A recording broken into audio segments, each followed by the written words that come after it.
أعوذ بالله من الشيطان الرجيم.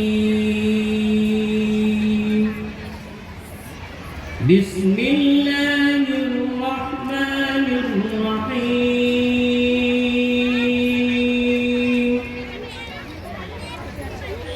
والتين والزيتون وطور سينين وهذا البلد الأمين.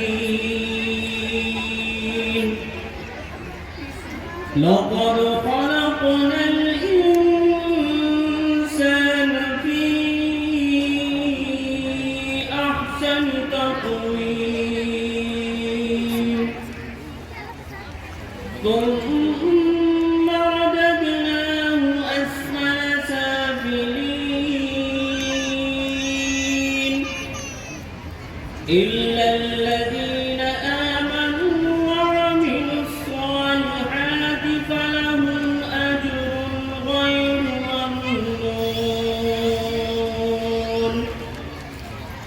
فما يكذبك بعد بالدين؟